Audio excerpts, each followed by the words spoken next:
হয়েছে বিজেপির জল্লাদগুলো মাথাচাড়া দিয়ে ওঠার ফলে। এদেরকে ঝেঁটিয়ে আমাদের বিদায় করতে হবে আগামী নির্বাচনে। আগামী নির্বাচন খালি তৃণমূলকে জেতানোর নির্বাচন নয়। আপনারা দেখবেন যারা সিপিএম করত, সিপিএম এর হাড়মাদরা খালি জার্সি বদলে এখন বিজেপির দলে নাম লিখিয়ে বিজেপির জল্লাদ হয়েছে। নতুন বোতলে পুরনো মদ। আমি কেন বলছি তার কারণ কয়েকটা বিধানসভার উদাহরণ যদি আমি দিই। পুরুলিয়া বিধানসভা, সুবিনয় মুখার্জি প্রাক্তন সিপিএম এর নেতা এসএফআই করত, এখন বিজেপির পুরুলিয়া শহরের মন্ডল সভাপতি। নাড়ুগোপাল বাউরি প্রাক্তন সিপিএম ডিওয়াইএফআই নেতা, এখন পুরুলিয়া 2 নম্বর ব্লক ছবড়া অঞ্চলের নেতা। সৌরভ সিনহা, রাজেশ মন্ডল প্রাক্তন সিপিএম, এখন বিজেপির মন্ডলের কনভেনার বা সভা, এখন বিজেপির মন্ডল প্রেসিডেন্ট। রাজেশ মুখার্জি আগে সিপিএম করত, এখন পাড়ায় বিজেপির অঞ্চল সভাপতি। চলে আসুন মানবাজারে মনসারাম সিংহ সরকার আগে সিপিএম করত, এখন উমেগড়া বাগদা অঞ্চলের বিজেপির বড় নেতা। নীলোৎপল সিংহ আগে ডিওয়াইএফআই সিপিএম করত, এখন বিজেপির জেলার মুখপাত্র। চলে আসুন জয়পুর, জয়পুর নিয়ে তো আপনারা সবাই জানেন। নরহরি এখন বিজেপির বর্তমানের বিধায়ক। রাজ্জাক আনসারি, শ্রীপতি মাহাতো সব সিপিএম এর হাড়মাদ, আর নাম লিখিয়েছে বিজেপিতে গিয়ে পুরুলিয়ার সার্বিক মানুষ এবং উন্নয়নকে বাধাপ্রাপ্ত করে মানুষকে বিভ্রান্ত করার জন্য।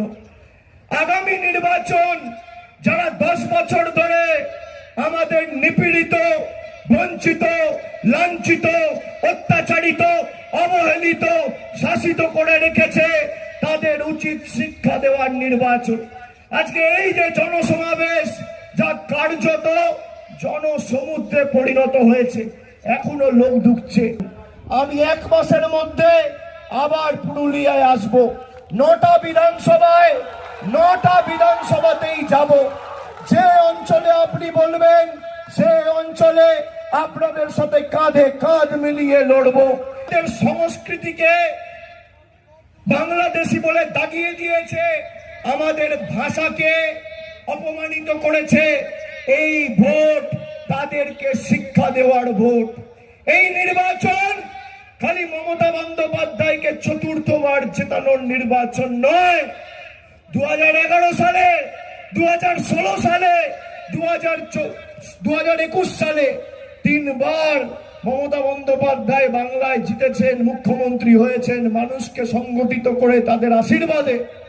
2021 সালের নির্বাচন আমরা 214টা আসন পেয়েছিলাম, পুরুলিয়ায় প্রত্যাশিত ফল করতে পারিনি।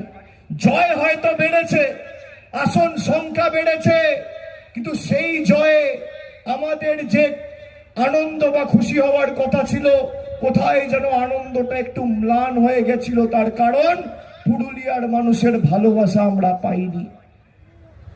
আগামী নির্বাচনে দক্ষিণ 24 পরগনা জেলায় যেমন 31-এ 30 করে,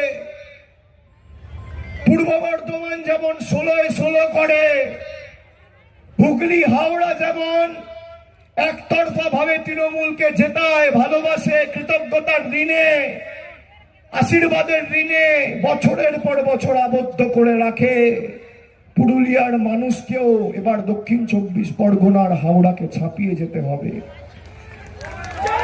এবার 4র্থবার তৃণমূলের সরকার যখন হবে, অগ্রণী ভূমিকা যেন পুরুলিয়ার মানুষ পালন করে, মানবাজারের মানুষ করে, কাশীপুরের মানুষ করে, পুরুলিয়ার মানুষ করে, বাঘমুন্ডির মানুষ করে, রঘুনাথপুরের করে, পাড়ায় করে।